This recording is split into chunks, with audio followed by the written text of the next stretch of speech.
Hello दोस्तों, MP library channel में आपका स्वागत है। हमने पिछले वीडियो में एमपी को शुरुआत से लेकर ताम्र पाषाण युग से लेकर मौर्य काल तक कवर किया था टोटल फैक्ट्स के आधार पे। अब हम उसके आगे लेके चलेंगे।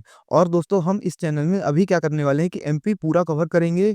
जितनी भी यूनिटें हैं एमपी की प्री में, उसके बाद क्या है कि जितनी भी प्री में यूनिटें हैं वो भी सभी एग्जाम के पहले खत्म करने का प्रयास करेंगे, एकदम शॉर्ट नोट सिनॉप्सिस के जो एकदम इंपॉर्टेंट फैक्ट्स हैं। और आपका इसमें कोई भी टॉपिक्स नहीं छूटेगा, तो आप हमारे साथ लास्ट में बने रहिए लास्ट तक। और यहाँ पे अभी मेंस की भी क्लासेस जैसे ही प्री खत्म होगा या उसी के साथ ही कुछ कुछ मेंस की क्लासेस जो प्री से ओरिएंटेड हैं उनको भी लेके चलेंगे, तो आपको यहाँ पे सब मिल जाएगा, तो आप अभी बने रहिए। तो आज स्टार्ट करते हैं शुंग वंश से। तो देखिए दोस्तों, मौर्य वंश के पश्चात शुंग वंश का यहाँ शासन आया था। यहाँ पे एक ग्रंथ याद रखिएगा, मालविकाग्निमित्रम। और यहाँ पे युवराज अग्निमित्र पिता पुष्यमित्र शुंग के प्रतिनिधि के रूप में विदिशा में शासन करते थे। इनका उज्जैन से संबंध था दोस्तों।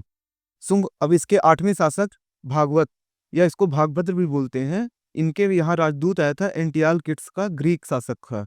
ये हेलियोडोरस राजदूत आया था जो विदिशा में आया था। इसने यहाँ खाम बाबा नाम का एक स्थापित किया था, भगवान विष्णु को समर्पित गरुड़ स्तंभ है दोस्तों। ठीक है, तो ये इतना जरूरी है शुंग वंश से। अब आगे सातवाहन वंश में बढ़ते हैं। तो विदिशा में इनका मेन शासक था कर्णों को पराजित कर अपना आधिपत्य स्थापित किया था सिमुक ने। अब इसका एक प्रपौत्र था, मतलब सातकर्णी प्रथम। इसने अपने साम्राज्य का यहाँ विस्तार कर लिया था। अब इसके अन्य शासक जैसे गौतमीपुत्र सातकर्णी, ये मेन है, इसी से क्वेश्चन आ सकता है। इसका उल्लेख कहाँ मिलता है? सांची स्तूप के दक्षिण द्वार के शिलालेख में। अब अंतिम सातवाहन शासक यज्ञश्री सातकर्णी के सिक्के हमें कहाँ मिलते हैं? बेसनगर, तेवर और देवास से प्राप्त होते हैं दोस्तों। अब आगे की ओर बढ़ते हैं, हिंद यमन शासकों की ओर। तो इनका एक प्रसिद्ध शासक था मिनांडर। इसके सिक्के बालाघाट जिले से प्राप्त हुए हैं, तो आपको इसमें इतना ही याद रखना है। अब आगे गुप्त काल की ओर बढ़ते हैं। तो गुप्त वंश का संस्थापक कौन? श्रीगुप्त कहलाता है। इसका ये टाइम पीरियड है। अब इसमें प्रसिद्ध शासकों में समुद्रगुप्त प्रथम, जिसके सिक्के मध्य प्रदेश में मिले हैं। एरण एक इसका स्वभोग नगर सागर जिले में आता है। समुद्रगुप्त को, एरण को हम अभिलेख में बताए हैं पहले, तो आप उसमें भी जाके देख सकते हैं। समुद्रगुप्त का अभिलेख है और इसकी सत्ता का साक्ष्य भी है। अब सुप्रिया, ये टीवा नहीं है, रीवा है यहाँ पे। सुप्रिया एक अभिलेख है, रीवा जिले से प्राप्त हुआ है। स्कंदगुप्त के विंध्य प्रदेश में इसके प्रभाव को दिखाता है। मतलब अब जहाँ अभिलेख है, मतलब एक पहले के जमाने में ये था कि राजा वो करता था अपना, मतलब आधिपत्य छोड़ता था, जहाँ उसका क्षेत्र होता था वहां अपनी एक वो गाड़ता था, जैसे अभी बॉर्डर होता था ना, उस तरह कि यहाँ मेरा राज्य है। तो अब अभिलेख ये है। तो अब मेन ये फैक्ट है, तो आपको फैक्ट याद रखने हैं। फिर धार जिले में गुप्त वंशजों के निर्मित बाघ की गुफाएं धार जिले में गुप्त वंश में बनाई गई थी। ठीक है ना। अब कुमारगुप्त एक शासक था। इसके भारतवर्ष में हूणों का आक्रमण प्रारंभ हुआ था। अब ग्वालियर अभिलेख में क्या बताया गया है कि हूण शासक मिहिर कुल ने मंदसौर जिले में एक सूर्य मंदिर बनवाया था। ये ग्वालियर अभिलेख में बताया गया है कि हूण शासक मिहिर कुल ने मंदसौर जिले में एक सूर्य मंदिर बनवाया था। अब यहाँ से मेन क्वेश्चन आता है मध्य प्रदेश गुप्तकालीन अभिलेख से। तो अब अभिलेख देख लीजिए, मंदसौर और दसपुर अभिलेख। ये कुमारगुप्त द्वितीय के शासनकाल में इन्होंने सूर्य मंदिर का निर्माण कराया था। ये संस्कृत भाषा में उत्कीर्ण करवाया था। मंदसौर दसपुर अभिलेख। फिर उदयगिरी अभिलेख रायसेन में स्थित है। इस अभिलेख में शंकर नामक व्यक्ति का वर्णन है। रायसेन में है उदयगिरी अभिलेख। सांची अभिलेख, ये सब गुप्त वंश के हैं। हरिस्वामी द्वारा आर्य संघ को दान दिए जाने का उल्लेख किया गया है सांची अभिलेख में। तुमैन अभिलेख गुना जिले में स्थित है ये तुमैन अभिलेख। और अभिलेख में राजा कुमार गुप्त को शरतकालीन सूर्य की भांति बताया गया है। फिर है आगे एरण अभिलेख, सागर जिले में स्थित है। गुप्त काल में इसका नाम सुभोग नगर था। एरण अभिलेख में हूणों की उपस्थिति को दर्शाता है। अब गुप्तकालीन अभिलेख को एक बार आप यहाँ पे देख सकते हैं इसको, और इसको स्क्रीनशॉट भी ले सकते हैं। तो सुन लीजिए और अपने दिमाग में मैप से बैठाइएगा आगे। जैसे गुप्तकालीन अभिलेख देखिए, गुना में तुमैन, एरण सागर में, रायसेन में सांची, उदयगिरी है, रायसेन में उदयगिरी भी है, और मंदसौर में दसपुर अभिलेख है। ठीक है दोस्तों, अब आगे बढ़ते हैं कलचुरी राजवंश की ओर। कलचुरी राजवंश की ओर दो शाखाएं थी मेन। त्रिपुरी शाखा एक थी और एक थी महिष्मती शाखा। तो महिष्मती शाखा की ओर बढ़ते हैं। इस वंश के केवल 3 शासकों के नाम जाने जाते हैं, कृष्णराज, शंकरगढ़, बुद्धराज। आपको मेन नाम याद रखने हैं। टाइम पीरियड आप अपने दिमाग पे बैठा सकते हैं। क्या है, हिस्ट्री को हमेशा टाइम पीरियड से आप हमेशा क्रोनोलॉजी बैठा के रख सकते हैं। त्रिपुरी शाखा वामराज ने वामराज इसका संस्थापक कहा जाता है। डाहल त्रिपुरी ये जबलपुर का एक क्षेत्र था, इसकी स्थापना देखिए त्रिपुरी जबलपुर में थी। ये टाइम पीरियड है। कल्चुरी वंश का सुयोग वास्तविक संस्थापक जिसको कहा जाता है कोक्कल प्रथम। कोक्कल प्रथम पहले वामराज पे कोक्कल प्रथम, फिर युवराज देव प्रथम एक शासन थे। इनको उपाधि जो मेन है इनकी उज्जैनी भुजंग, इनको उज्जैनी उपाधि दी जाती है। इनको साहित्य का महान आश्रयदाता भी कहा जाता था, कहा जाता है। इनमें एक मतलब एक राजशेखर कवि थे इनमें, और उन्होंने जो रचनाएं की हैं बाल रामायण, बाल भारत, कर्पूर मंजरी और काव्य मीमांसा। कौन कौन सी है? बाल रामायण, बाल भारत, कर्पूर मंजरी, काव्य मीमांसा। आप बाल बाल और का से याद रख सकते हैं।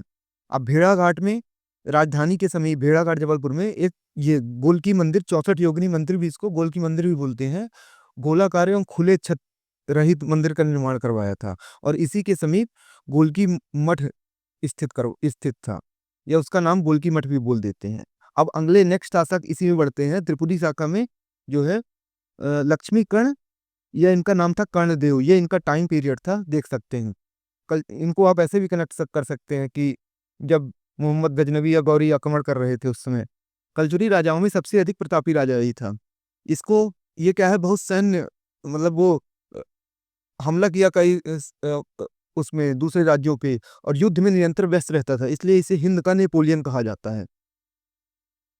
अब यहाँ पे भी एक देखिए क्या है, नेपोलियन आया था 17वीं 18वीं शताब्दी में, लेकिन इसे ये बोलना चाहिए कि इसे हिंद का उसे वहाँ का क्या कहते हैं यूरोप का लक्ष्मीकरण बोलना चाहिए नेपोलियन को, ना कि इसे हिंद का नेपोलियन। ये तो पहले आया ना टाइम पीरियड। आप देखिए देखिए हिस्ट्री से पहले कैसे खेला जाता है।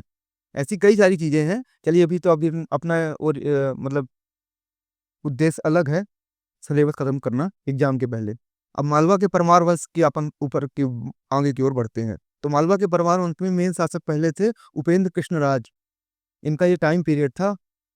ये राष्ट्रकूट प्रतिहार वंश के सामंत थे। जो राष्ट्रकूट वंश थे दक्षिण भारत में, उनके सामंत थे। इनकी प्रारंभिक राजधानी उज्जैनी थी। बैरी सिंह द्वितीय उज्जैनी से हटाकर धार ले गए थे राजधानी। तो ये पूछ सकता है कि राजधानी किसने हटाई थी, कई बार पूछ चुका है ऑलरेडी दूसरे रियासतों में। अब सिया द्वितीय हर्ष वास्तविक संस्थापक, इन्होंने अपने वंश को स्वतंत्र घोषित कर दिया। ये जो संस्था इन्होंने अपने वंश को इन राष्ट्रकूटों से स्वतंत्र घोषित कर दिया, और खोटिक राष्ट्रकूट के एक शासक थे उनको पराजित किया सिया द्वितीय हर्ष ने। फिर आगे बढ़ते हैं वाकपति द्वितीय मुंज की ओर। इनकी राजसभा में पद्मगुप्त ये थे, परिमल लेखक थे, पद्मगुप्त या परिमल भी बोला जाता था। इन्होंने कौन सी नौ नौ साहसांक चरित्र रचना रची थी, और 10 रूपक रचना रची थी इनके लेखक धनंजय ने। और धनिक ने रचना रची थी यशो यशोरूप पावलोक। प्रबंध चिंतामणि मेरुतुंग। तो मेन इनके यहाँ वाकपति द्वितीय मुंज के 4 वो थे लेखक। कौन कौन से? एक थे पद्मगुप्त, एक थे धनंजय, तो मेन आपको ये ध्यान रखना है, एक थे धनिक और एक थे मेरुतुंग। अब इन्होंने जो रचनाएं रची थी नव सहसांक चरित्र, फिर इन्होंने रचना रची थी 10 रूपक, इन्होंने रचना रची थी यशो रू पावलोक, और इन्होंने रचना रची थी चिंतामणि। तो मेन आपको ये ध्यान रखना है, ये कुछ भी पूछ सकता है। पद्मगुप्त, धनंजय, धनिक, मेरुतुंग। तो आगे बढ़ते हैं। मुंज के शासनकाल में मालवा एक स्वर्ण युग का आरंभ माना जाता है। इनको एक स्वर्ण युग का ये भी क्वेश्चन पूछ सकता है कि स्वर्ण युग का आरंभ किनके शासनकाल में माना जाता है। धार में मुंज सागर झील और मांडू में मुंज सागर का इन्होंने ही निर्माण करवाया था, वाकपति द्वितीय या मुंज ने। अब राजा भोज की बात करते हैं। इनका टाइम पीरियड देख सकते हैं, 1000 से 155 ईस्वी तक था। राजा ने विभिन्न विषयों 23 ग्रंथों की रचना की थी। 23 ग्रंथों में जिसमें प्रमुख थे सम्रांगण सूत्रधार, सरस्वती कंठाभरण, सिद्धांत संग्रह, विद्या विनोद, सॉरी दोस्तों नीचे चला गया, विद्या विनोद, योग सूत्रवती और फीन, और कई सारी रचनाएं थी, लेकिन मेन ये थी सम्रांगण सूत्रधार, सरस्वती कंठाभरण, सिद्धांत संग्रह, विद्या विनोद, योग सूत्रवती। राजा भोज के दरबार में धनपाल रचना तिलक मंजरी। धनपाल ने मतलब जो रचना तिलक मंजरी, धनपाल लेखक थे, इन्होंने रचना तिलक मंजरी रची। दामोदर मिश्र ने हनुमान आटक, रचना भास्कर भट्ट, उवट जैसे महान विद्वान थे। तो इनकी रचना देख सकते हैं। और भास्कर और भट्ट और उवट विद्वान थे। धार में संस्कृत के लिए विद्यालय की स्थापना, जिसे भोजशाला कहा गया। भोज ने 1008 में हिंदू शाही आनंद पाल को महमूद गजनवी के विरुद्ध सहायता प्रदान की। उसके पुत्र त्रिलोचन पाल को 1019 ईस्वी में अपने राज्य में आश्रय दिया। तो जब वहां पे भारत के उत्तर पश्चिम एरिया में महमूद गजनवी का आक्रमण हुआ था, तो जो आनंद पाल शासक था उसके लिए सेना भी इन्होंने सहायता प्रदान की थी और उसके पुत्र त्रिलोचन पाल को शरण भी दिया था। तो ये फैक्ट्स हैं पूरे। अब भोज द्वारा निर्मित प्रमुख स्थापक देख लेते हैं। तो धार में संगीत भोजशाला, ये पहले बता दिया। यहाँ वाग देवी की प्रतिमा स्थापित की। भोजपुर शहर की स्थापना इन्होंने की। भोज मंदिर का भी निर्माण करवाया। विशाल बांध, ये धार में साइक्लोपियन बांध का निर्माण कराया। फिर मालवा के हुसैन शाह शासक ने नष्ट करा दिया था इसे। इन्होंने चित्तौड़गढ़ में त्रिभुवन मंदिर का निर्माण कराया था। और ये एक बार क्वेश्चन आया था पीएससी में, प्री में, और 2019 में आया था सर। धार जिले में धार किले के इसका निर्माण कराया। लीलो उद्यानगिरी का निर्माण कराया और इसे मोहम्मद बिन तुगलक द्वारा पुनरुद्धार किया गया था। तो इसने हुसैन शाह ने बांध को तोड़ दिया था और मोहम्मद बिन तुगलक ने इसका पुनरुद्धार किया था। अब ये राजा भोज का हो गया। अब आगे की ओर बढ़ते हैं। उदयादित्य, इन्होंने विदिशा में नीलकंठेश्वर मंदिर का निर्माण कराया। उदयपुर प्रशस्ति का संबंध इसी से है, ठीक है ना। देवपाल की ओर बढ़ते हैं। इनके समय ही 1233 में इल्तुतमिश ने विदिशा को जीत लिया था और उज्जैन को महाकाल मंदिर को लूटा था। तो ये थे अब लास्ट में, मतलब मेन यही शासक थे। अब आगे की ओर नोट की ओर देख लेते हैं कि इस वंश के अंतिम शासक महलक देव थे। 1305 में एक बार अकबर इल्तुतमिश ने 1233 में किया था। 1305 में महलक देव के समय आक्रमण अलाउद्दीन खिलजी ने किया था। उन्होंने मालवा पर मतलब अधिकार कर लिया था अलाउद्दीन खिलजी के सेनापति आइनुल मुल्क ने, और इनको खत्म कर दिया गया था।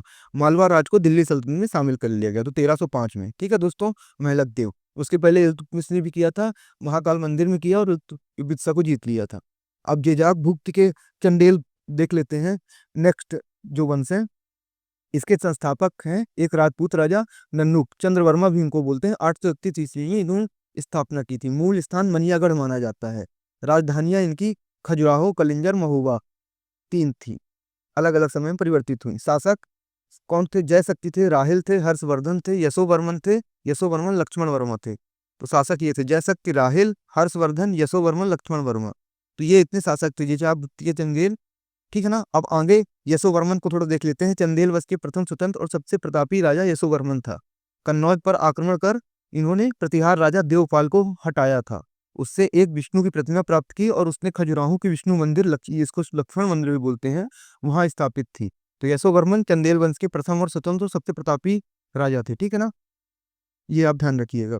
अब धंग की बात करते हैं। ये भी एक शासक थे। इन्होंने राजधानी कलिंजर से खजुराहो स्थानांतरित की। जो राजधानी यहाँ पे थी कलिंजर से खजुराहो, धंग ने स्थानांतरित की थी, ठीक है ना। धंग का प्रधानमंत्री प्रभास और प्रधान न्यायाधीश भट्टियोसरधर था, ठीक है ना। धंग का प्रधानमंत्री प्रभास और भट्टियोसरधर न्यायाधीश था। धंग ने जिननाथ जो मंदिर है खजुराहो में, विश्वनाथ वैद्यनाथ मंदिर का निर्माण कराया खजुराहो में, ठीक है ना। ये जैन धर्म के मंदिर बोले जाते हैं।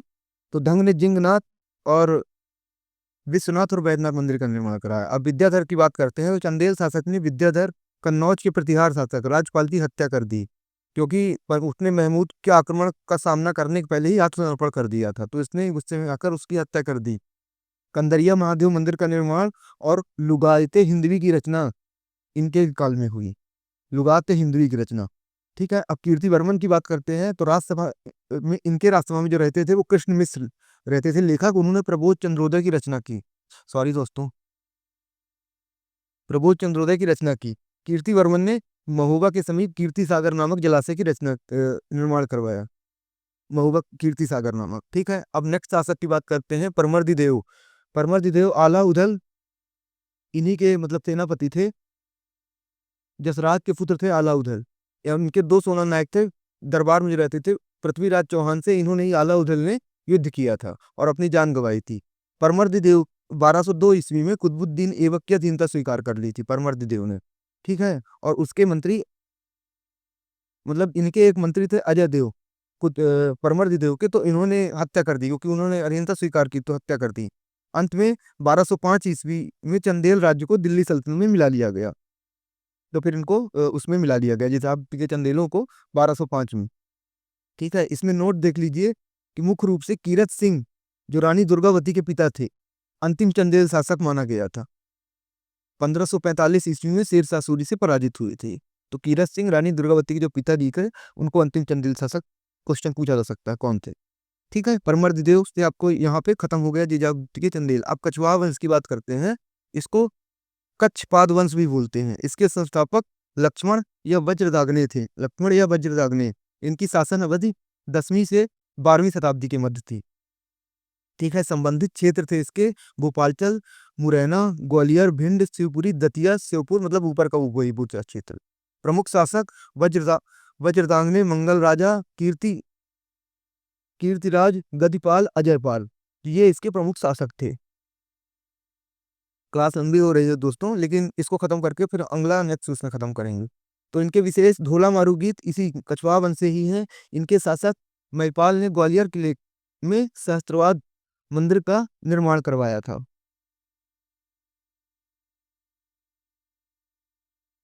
ये यहाँ पे ढोला मारू गीत इन्हीं से संबंधित है दोस्तों। और इनके शासक महिपाल ने ग्वालियर जिले में सहस्त्रवाद मंदिर का निर्माण करवाया था। मुरैना में स्थित 64 योगिनी मंदिर का निर्माण भी कछवाहा वंश के शासकों ने ही कराया था। ककन मठ मंदिर मुरैना के सिहोनिया में स्थित है, जिसका निर्माण कछवाहा शासकों ने करवाया था। ककन मठ मंदिर मुरैना के सिहोनिया में स्थित है, निर्माण कछवाहा शासकों ने कराया था। ठीक है ना। 64 योगिनी मंदिर के बारे में थोड़ा इंपॉर्टेंट फैक्ट देख लेते हैं। मुरैना का 64 योगिनी मंदिर मितावली नामक जगह पर स्थित एक वृत्ताकार प्राचीन मंदिर है। इसका संबंध शिव पूजा से है। इसका डिजाइन भारतीय संसद संसद के लिए प्रेरणा स्रोत रहा है, जो पहले संसद थी। दोस्तों यहाँ तक खत्म हो गया है प्राचीन इतिहास पूरा। अब इसके आगे मध्यकालीन इतिहास हम नेक्स्ट वीडियो में बात करेंगे। आपको इसमें अगर हमसे कोई गलती हो तो आप हमें कमेंट करके बता सकते हैं, और आपकी जब जो भी कुछ फैक्ट छूटा हो आप बता दीजिए। इंपॉर्टेंट फैक्ट यही है। तो अगर आपको ये अच्छा लगा हो तो आप हमसे जुड़ सकते हैं और लोगों को जोड़ सकते हैं। तो नेक्स्ट वीडियो के लिए और पूरे सभी सिलेबस के लिए और अच्छे अच्छे फैक्ट्स के लिए हमसे जुड़े रहिए। अभी दोस्तों इसमें मेंस की आंसर राइटिंग कैसे होती है सब बताएंगे, तो आप हमसे जुड़े रहिए। धन्यवाद दोस्तों।